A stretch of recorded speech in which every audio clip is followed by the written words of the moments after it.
While talking about the different strands of the development of cultural studies in India and South Asia, now we should talk about one more strand, one more point from where we can see the development of South Asian cultural study took place.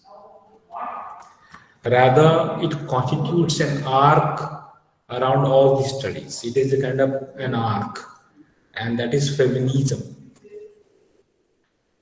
So, gender has emerged as the most important subject position. In feminism, gender becomes a kind of position from which we can question given identities. And in every respect, feminism has opened uh, the spaces of knowledge which were closed so far, which were hitherto closed. And these spaces of knowledge have been laid open by feminism. Not only Indian feminism, feminism in general. And as you know very well, that in the development of the Center for Cultural Studies in Birmingham, Contemporary Cultural Studies, feminism has a vital role, and same is the case of South Asian cultural studies. Writing in the area of environmental and ecological studies, for example, have alerted us to the particular manner in which the operation of elites in some geographic terrains affects women. Okay, means in the environmental studies, in the ecological studies, we talked about the Chipko Andolan, we talked about the Narmada Bachao Andolan, and such other tribal movements and all. In these studies, there was a kind of awareness about the manner in which women were oppressed in a given area by elites.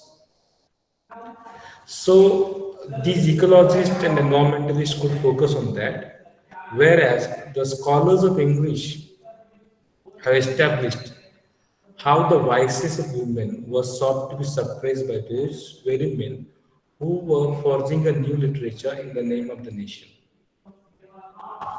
Means they started talking about classical literature and all, the scholars, and the vices of women were suppressed, even by the new writers as well. In the name of the nation, in the name of nationalism, in the name of the anti-imperialism, in the name of the opposition to colonialism. If you go through the essay I think I forgot the name of the author, you will realize that there is means these moments means the movements which were against Britishers themselves revealed the separation of women. They came up with patriarchal norms as such. So when we understand that feminism elsewhere, not in India, has been the single most important factor in the reconstitution. Now, of course, it is incomplete, not complete, of the academy in the West. In feminism became the most important factor of the academy in the West. And it is feminist vices that have most persuasively and effectively contested the institutionalized forms of knowledge. You know, Simone de Beauvoir and other Julia Kristeva, etc. The European feminists, they started, questioning the forms of knowledge, which, you know, by through which the world is understood, the world can be comprehended, and women were chained by using this form of knowledge. Of course, the Indian feminism has not played such a vital role, such a paramount role, but still it is worth studying. Means when we compare it with Western feminism, Indian feminism is not of that height, but still he has covered the role of feminism in the development of South Asian cultural studies. He's established the links between diverse strands of cultural studies. So in the West, sexuality and not only gender will become an important determinant in the constitution of identity. Sexuality itself, not only gender. Gender is culture created. Gender, sexuality is biological. Okay, biological sex and gender are two different aspects. So what he says, sexuality and not only gender will become an important determinant, deciding factor. Our identity is constructed in terms of what we call our caste, our creed, our class, the gender, etc. And the sexuality has played a dominant role. Your biological sex. And that is, you might know, gender is a cultural construction. So that we need to understand. You need to understand the difference between both these. Gender identity differs from sexual identity. Okay. So it is gender identity is not related to an individual sexual orientation.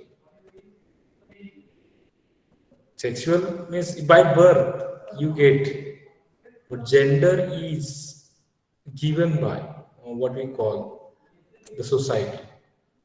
Now, if you read a poem by Kamala Das, an introduction, you will realize how your biological sex and gender are associated.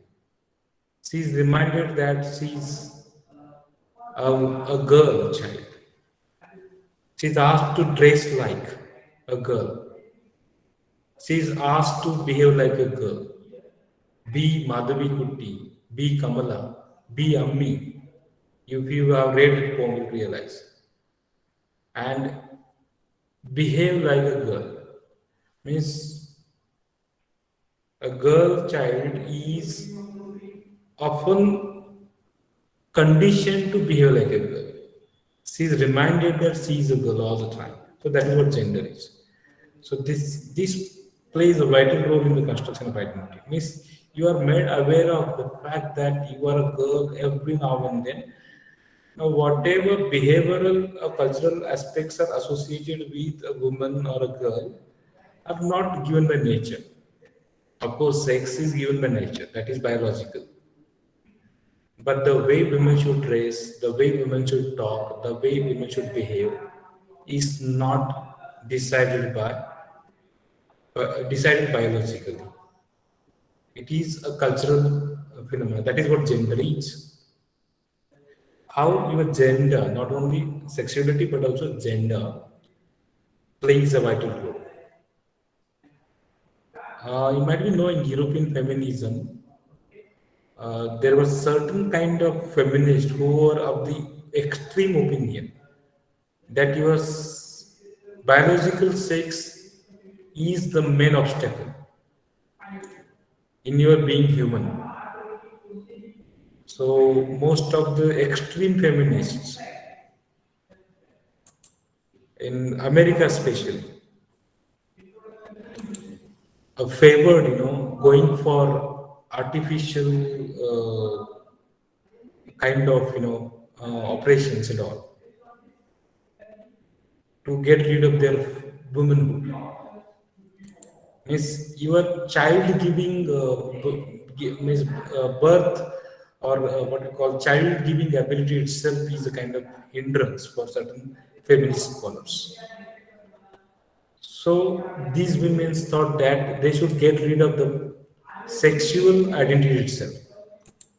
That was the extreme point of view. There are different kinds of feminisms that you need to understand. Uh, if you do search on the development of feminism, you will come across all these kind of ideologies on internet. You may find my article as well. So this kind of thinking comes from your biological sex, and your culture plays a vital role in associating it with gender. That's what they think. So we talked about some significant aspects which contributed in the development of South Asian culture studies. In the next part of this particular introduction, Vinay talks about the future of cultural studies in India. We shall refer to that.